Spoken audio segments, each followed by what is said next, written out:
My name is Zero Cool Gamer, and I am here with one of the I don't know, upcomers or quick uppercomer. I don't know. Man.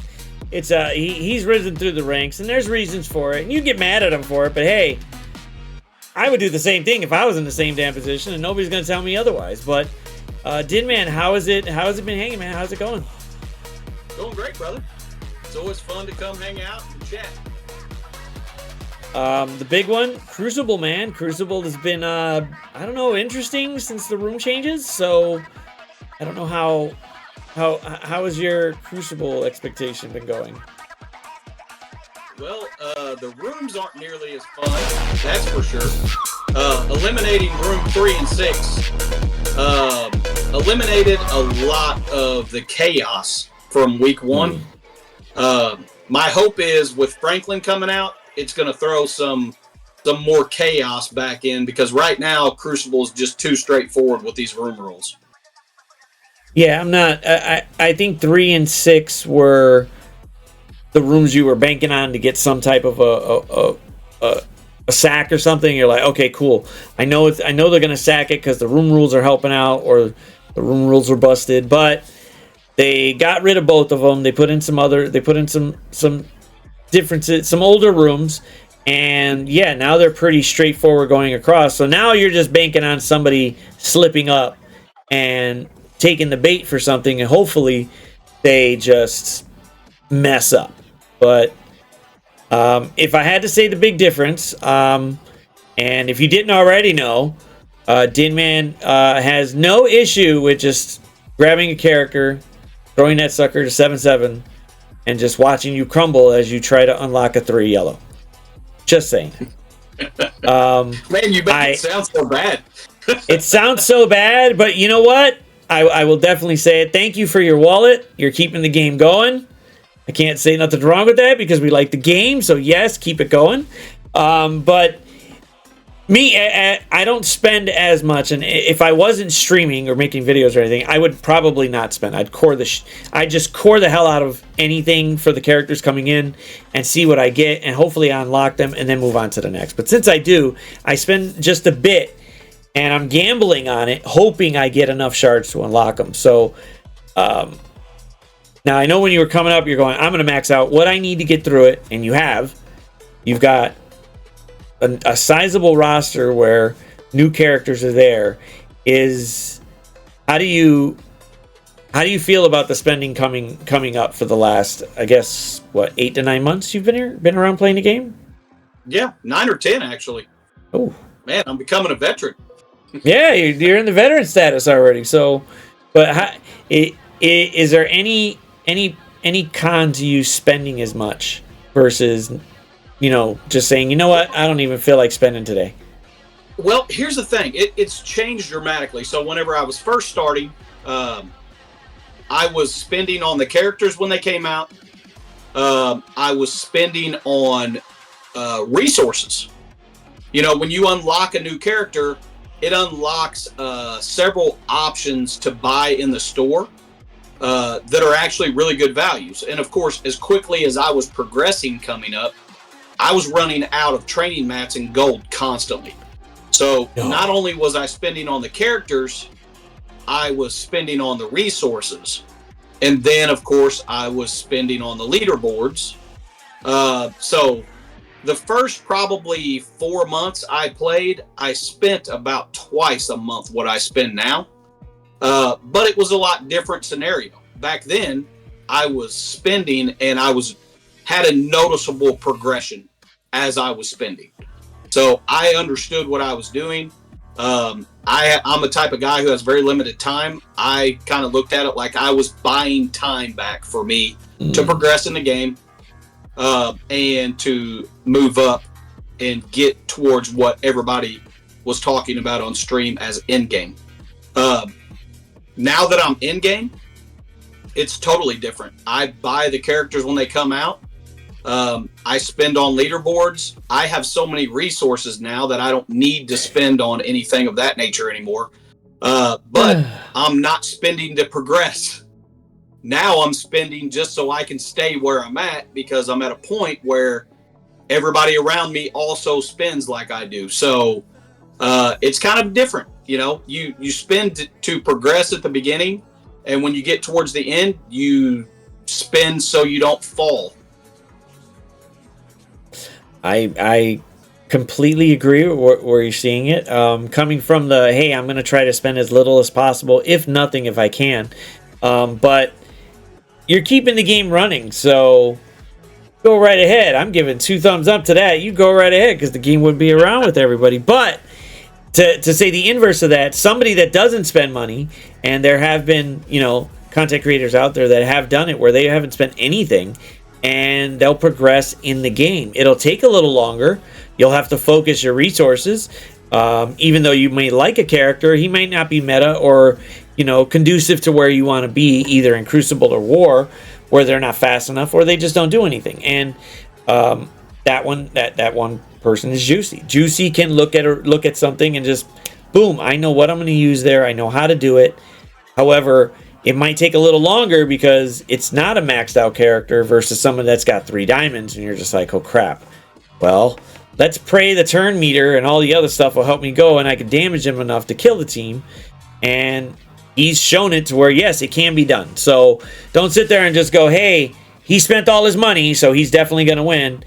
I would say 95% of the time, yes, but there's always that little bit of a chance that somebody knows the mechanics of the game, the kits too, of what's happening, and then you can progress up there. Because Juicy did break into the top 100 and stood there for quite a while. He fluctuated, but he knew exactly how to play against those matches. And granted, they weren't against these beautiful, lovely rooms that we have this season that are so mind-breaking. Oh my god. But it's something to think about with it. So you can do it. So don't get mad like, oh my god, I'm not spending no money. That's great. Don't spend anything. You don't have to.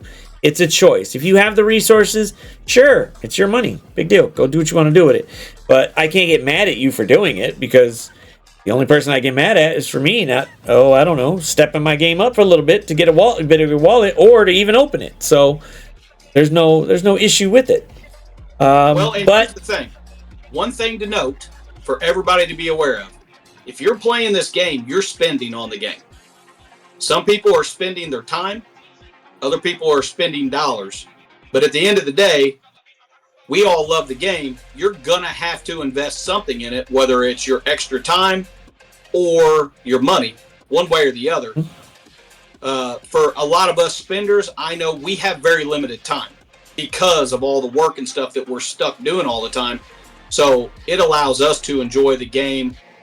Because we don't have all the extra time to be spending on the game, like, someone else who's free to play that might have extra time, but they don't have the extra resources. So we're all kind of investing the same thing. It's just a little bit different perspective. Yeah, what did he say? No amount of money, but any amount of time. I think that's what they said in Endgame. Can't remember exactly, but I know Stark was saying it to his dad. And it's true. Yeah. Doesn't matter how much money you got, you can't buy any amount of time back. It's already spent. That's it. So you're either spending money to get ahead or to stay where you're at, or you're spending time to get ahead or to stay where you're at. It depends on which one you're willing to use or not. I'm kind of in the middle, and I think I'm going to stay in the middle for a little bit. I like having lights on. That's great for me.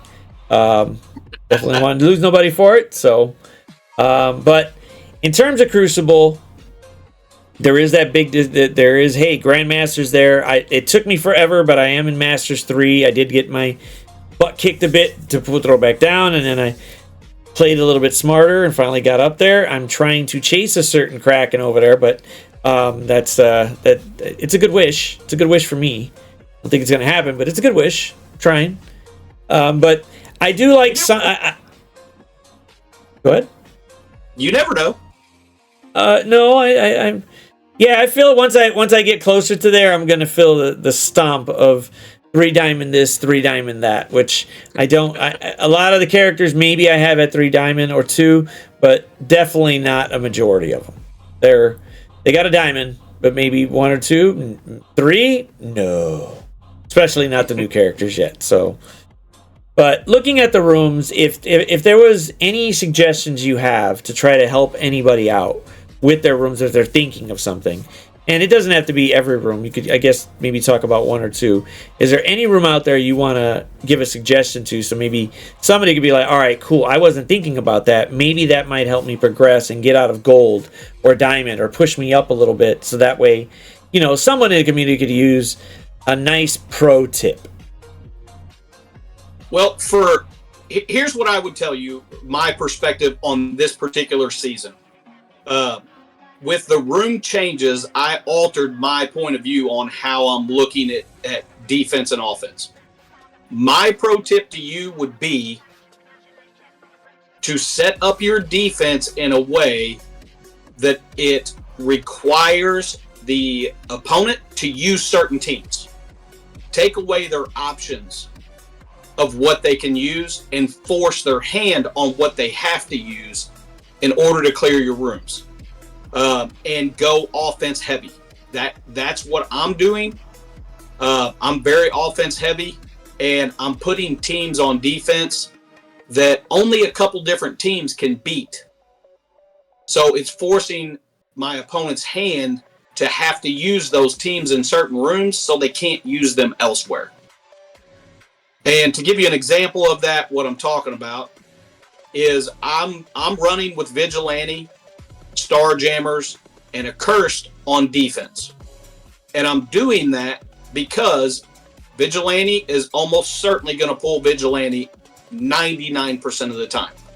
I want to take my opponent's capability of using Vigilante somewhere else away. And the same thing with Starjammers. Obviously, I love Starjammers on offense, and anybody that's ever watched me knows I love Starjammers. However, with these rooms, Starjammers can do a lot of damage on offense because the room rules are not hindering them in any way.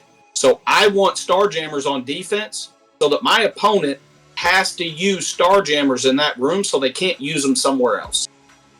So that's been my perspective on this season, is forcing my opponent's hand so they can't get creative with the best teams and use them elsewhere to beat my harder rooms. I think that's a good... Yeah, I've tried to go offense heavy or defense heavy, and I can't seem to find a balance. So I'm trying not to go super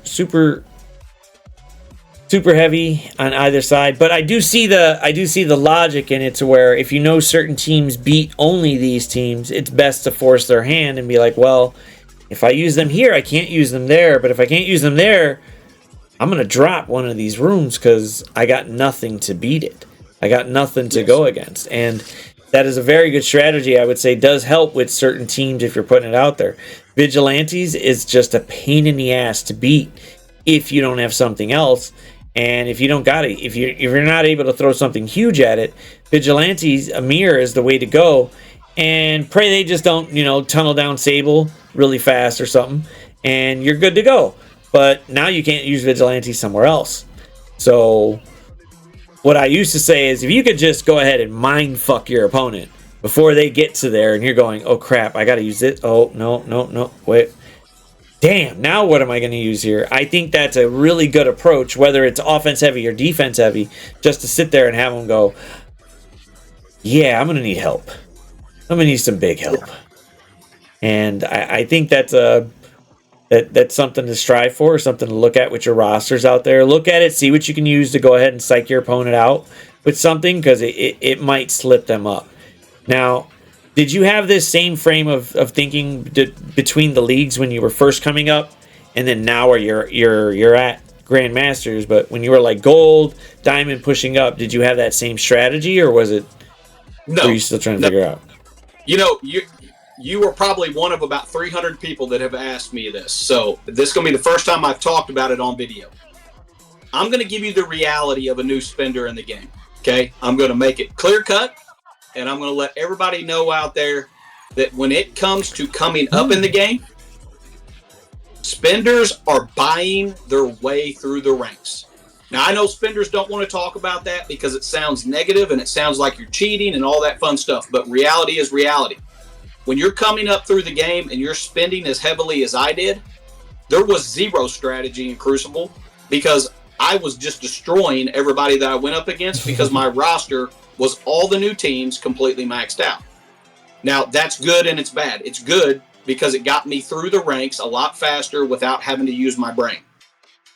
It became bad because when I got into Masters, I was outside of my scope of skill.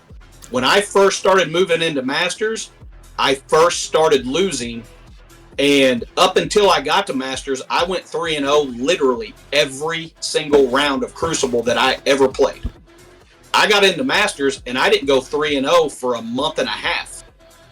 And it put me in a position to where I had to buckle down and start getting a little more serious about studying the kits, understanding what's going on, because now I'm facing people that not only have big rosters, but know a hell of a lot more about the kits than I do. So it put me in a different state of mind to where, yeah, I'm spending, but that doesn't mean anything anymore because everybody around me is also doing it. So now I'm going to have to buckle down, use some skill, start studying these kits, and understand how these tunes work with each other so that I can actually progress. Because I'm going to tell you right now, you cannot spend your way into Grand Masters. You can spend your way to Masters, but you will not get into Grand Masters without some skill involved. Ooh, I don't think it's negative. I know people. It's funny when you're just like, I don't want to say it, because then people will be like, no. The reality is, hey, that's what happens, and it's not like it doesn't happen every time. You're gonna go ahead and just go straight over everybody in the smaller leagues because you got characters maxed out, or you got most of them maxed out. Where people in those leagues are either not spending, or they don't understand the mechanics of the game yet, and you're just flying right by. But then you get to the players where you might be spending a little, but I know how to mess up a room. Now you got to go, well, that didn't work. How come it didn't work? Oh, okay, so we're close together. Now I actually got to think. Damn. But if you came to this game going, I don't want to think, I think you came to the wrong game, because you got to think. Crucible is definitely a mode where you have to think. You have to put your mind to it a little bit. There's got to be some skill with it of how do I beat these rooms based on what I see. It can't just be, oh, let me just go ahead and max the characters out and they'll be fine. No, it's not happening. At least once you get towards masters and above, it takes a little skill. And if you aren't paying attention to that skill, you're going to get punched in the face, and then you're going to be like, well, the hell just happened? I should have won. No, you got to actually think. And I think by saying it out loud, it helps people to sit there and go, well, he's not lying. I just wouldn't have said it out loud. Well, everybody says it. At least content creators will say it. If you spend a little bit more money, you still need to think once you get to a certain point. You can't just throw something on defense and pray that it works. No, it's not going to work. You got to use your mind a little bit. And I remember in at least Diamond, because that's where, when Crucible started, that's where I was at. It didn't require too much skill to get out of Diamond. It did take skill to stay in Masters. And hit your ego a little bit when you go, God damn, did I just get kicked out of Masters 1 again? Like, oh, fuck, what am I doing wrong? But it does take skill, and you got to learn those kits. And if you don't learn it, well, you're fucked. Yeah. 100%. You cannot spend your way into Grandmasters. I will go on the record saying that. Yeah, there's a lot you can spend on this game, and eventually, yes, you'll have enough resources to just sit back and watch and go, you know what? The next big character comes out, I'll spend on a little bit, and maybe but I'll have everything I need to max them out.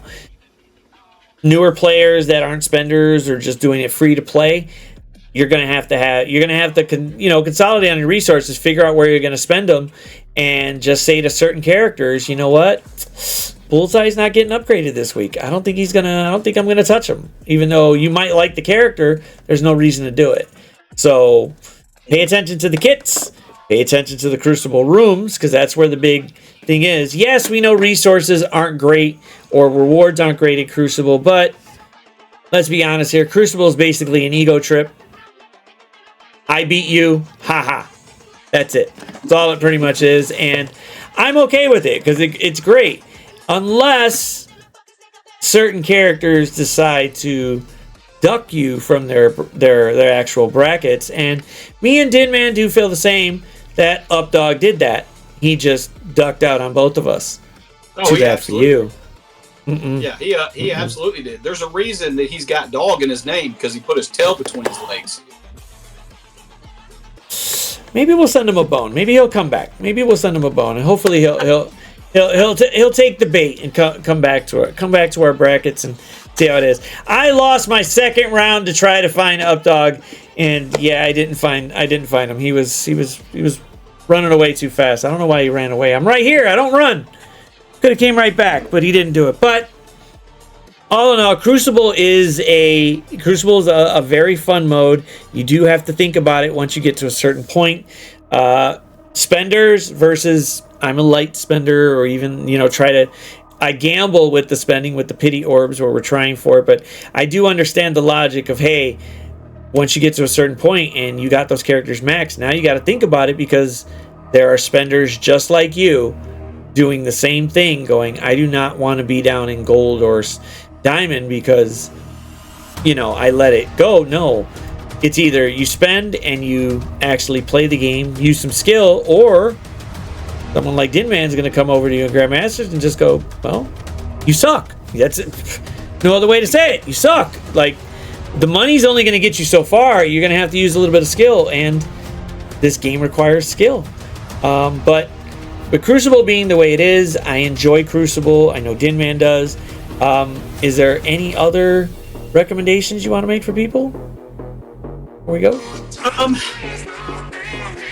One recommendation that I would make when it comes to Crucible that I see a lot of people struggle with sometimes: have fun. Have fun with Crucible, man. It is so much fun. Think about this for a minute. For any of us that are, closer to our age, we're getting fairly old, ZKG. A lot of us were very competitive in our youth. We played sports. We did all sorts of things. I don't get the opportunity to really be competitive anymore. I mean, I'm 47 years old now. I don't go play basketball because I'm old and it's going to hurt me. This gives me the ability to hang out with good friends, have some fun competition, and test myself a little bit. So even if you have a bad weekend, enjoy it. I see a lot of people get really upset when Crucible doesn't go your way. There's always going to be next weekend, and you can always have a shit ton of fun hanging out with your friends playing this game. I definitely agree. I know KICC, sucks for some people because they're like, you could have did this and it would have did better. But I wanted to try that because it looked fun. And if it was fun, I'm good with it. Sure, I lost, but it was fun trying it. It was fun trying to see if it would work, because I don't want to do the same thing over and over again, because then it gets boring. And then you're just like, well, I know how to beat that team. I could throw this at it. Oh, I don't know how to beat that team because they switched something up. Now I want to try something because it's fun. Definitely fun has to be something in it. And it doesn't have to pertain to just Marvel Strike Force. It's any game. Be fun. If it's not fun, don't play it. It's that simple. And if you can get some good, wholesome friends to be like, hey, whatever, or ones that just shit talk you the most time because, hey, there's being honest. That's fun for us. That's at least fun for me. I want to be. We enjoy it. Yep, I'll enjoy it. I'll enjoy the helpful criticism of me sucking in that match because I didn't know what the hell I was doing, even though someone probably said, no, don't do that. But I want to see what happens. I want to see how much fun it could be to try. And I think having fun with it is a main staple for at least this game. Try to have fun with whatever you're doing. If not, it's not going to be a fun thing, and I don't want anybody not to have that. So, but it is what it is. It's about that time with it. But when you stream, are you going to be streaming again anytime soon, or just still making videos for it? Well, I'm probably not going to be streaming this week because I got too much stuff going on.